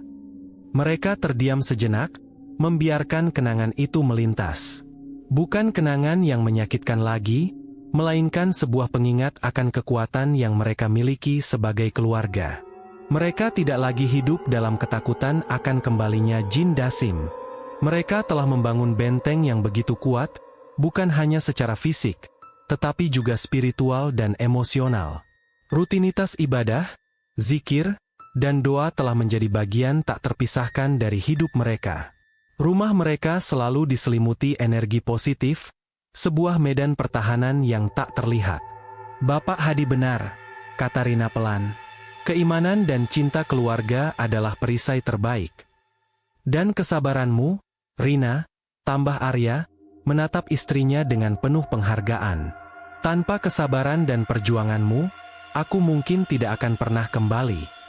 Rina menggeleng. Kita berdua. Kita berjuang bersama. Matahari perlahan tenggelam, mewarnai langit dengan gradasi oranye, ungu, dan merah muda. Siluet Lia dan Rio yang sedang bermain terlihat indah di kejauhan. Mereka adalah simbol dari kebahagiaan yang berhasil direbut kembali, dan terus tumbuh di bawah naungan cinta yang kuat. Senja itu terasa begitu damai, sebuah hadiah setelah badai yang begitu besar. Sebuah bukti bahwa bahkan di tengah kegelapan yang paling pekat, harapan dan cinta akan selalu menemukan jalan untuk bersinar. Waktu terus bergulir, dan rumah Rina serta Arya menjadi tempat di mana warisan kedamaian diukir. Setiap sudut rumah, setiap benda di dalamnya, seolah menyimpan cerita tentang perjuangan dan kemenangan. Mereka tidak lagi hanya sekadar menjalani hidup. Mereka hidup dengan kesadaran penuh, memahami nilai sejati dari setiap tawa, setiap pelukan, dan setiap doa. Lia, kini seorang mahasiswi yang belajar psikologi, seringkali pulang ke rumah dan berbagi cerita tentang bagaimana ia melihat banyak kasus rumah tangga yang retak karena hal-hal sepele, bahkan tanpa menyadari adanya campur tangan eksternal. Ia sering bertanya kepada Rina dan Arya tentang pengalaman masa lalu mereka, mencoba memahami dari sudut pandang ilmiah dan spiritual. Rina dan Arya dengan sabar menjelaskan, mengajarkan pentingnya menjaga keharmonisan batin dan selalu waspada terhadap hal-hal yang tidak terlihat. Lia bertekad untuk menggunakan pengetahuannya untuk membantu orang lain, terinspirasi dari kisah keluarganya sendiri. Rio, yang semakin beranjak dewasa, menunjukkan ketertarikan pada ilmu bela diri dan spiritualitas. Ia sering membaca buku-buku agama dan berlatih di halaman belakang, seolah ingin membangun benteng fisik dan mental yang kuat. Ia tahu, dari cerita orang tuanya, bahwa melindungi keluarga bukanlah hanya tugas fisik, tapi juga spiritual. Rina dan Arya, sebagai orang tua, merasa bangga melihat anak-anak mereka tumbuh dengan fondasi yang kuat. Mereka tidak pernah menutupi masa lalu yang kelam itu, namun menyajikannya sebagai sebuah pelajaran berharga. Mereka mengajarkan anak-anak untuk selalu berpegang teguh pada iman, menjalin komunikasi yang terbuka, dan menyelesaikan setiap masalah dengan kepala dingin. Hubungan mereka dengan Bapak Hadi juga terus terjalin. Bapak Hadi bukan hanya seorang ahli spiritual, tetapi sudah menjadi seperti anggota keluarga yang dihormati, seorang guru yang selalu memberikan pencerahan. Ia sering datang berkunjung, sekadar untuk bersilaturahmi dan memastikan bahwa aura positif di rumah Rina tetap terjaga. Setiap malam Jumat, keluarga Rina mengadakan pengajian kecil di rumah, mengundang beberapa tetangga dan kerabat dekat. Mereka melantunkan ayat-ayat suci, berbagi cerita inspiratif, dan memperkuat tali silaturahmi. Aura positif yang terpancar dari rumah mereka menjadi magnet, menarik kedamaian dan berkah.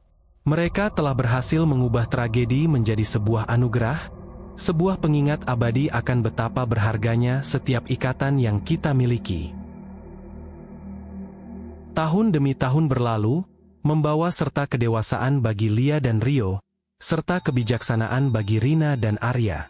Kisah tentang Jin Dasim, si perusak rumah tangga, kini telah menjadi bagian dari sejarah keluarga mereka, sebuah babak kelam yang berujung pada pencerahan dan kekuatan. Mereka kini menjadi bukti nyata bahwa setiap badai pasti berlalu, dan setelahnya, akan selalu ada pelangi yang lebih indah. Rina dan Arya menua bersama, tangan mereka selalu saling menggenggam, menguatkan satu sama lain. Kerutan di wajah mereka adalah peta dari setiap tawa dan air mata yang telah mereka lalui. Cinta mereka, yang dulu pernah coba dihancurkan oleh kekuatan gaib, kini mekar semakin kokoh, berakar dalam di tanah iman dan pengertian. Rumah mereka, yang dulu terasa dingin dan penuh ketegangan, kini selalu hangat dengan tawa anak cucu yang datang berkunjung. Lia, dengan pengetahuannya tentang psikologi, sering memberikan ceramah dan konseling, tak lupa menyelipkan pentingnya spiritualitas dalam menjaga keutuhan rumah tangga. Rio, yang kini menjadi seorang arsitek sukses, merancang rumah-rumah yang tidak hanya kokoh secara fisik, tetapi juga memiliki ruang-ruang yang menunjang ketenangan batin penghuninya. Mereka tidak pernah melupakan pelajaran dari masa lalu. Setiap ada masalah kecil, baik dalam keluarga mereka sendiri maupun di antara orang-orang terdekat, mereka selalu mengingatkan untuk mencari akar masalahnya, berkomunikasi, dan tidak lupa melibatkan kekuatan spiritual.